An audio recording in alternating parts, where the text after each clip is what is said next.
இந்த கொடிய பார்த்தோனே இது என்ன கொடின்னு முக்காவாசி பேர் ஐடென்டிஃபை பண்ணியிருப்பீங்க. இது ஒரு கார்னிவோர். அதாவது மாமிசத்த உண்ணு உயிர் வாழும் அப்படின்னு சொன்னா யாராவது நம்புவீங்களா?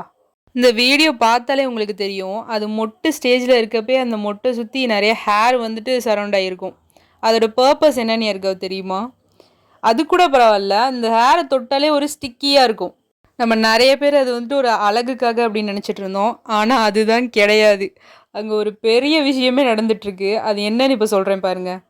ஆக்சுவலா இந்த ஹேர் இருக்கிறதுக்கான காரணம் என்னன்னா, அது வந்துட்டு வெளிய இருந்து வர சின்ன சின்ன இன்செக்ட்ட புடிச்சு வச்சு நியூட்ரியன்ட்ஸ்க்காக அது வந்து புடிச்சு சாப்பிடுதுங்க. வாவ்! இத கேட்டோனே எனக்கு வந்துட்டு பயங்கரமா வந்துட்டு வாவ்! அப்படின்னு இருந்தது.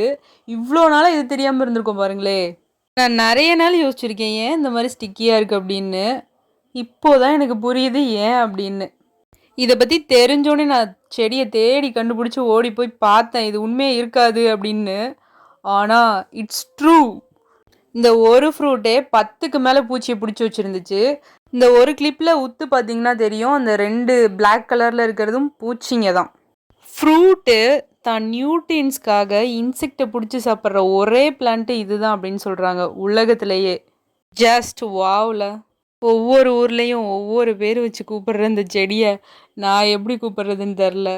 அதனால நீங்களே கமெண்ட்ஸ்ல சொல்லிட்டு போயிருங்க எப்படி கூப்பிடுவீங்க அப்படின்னு.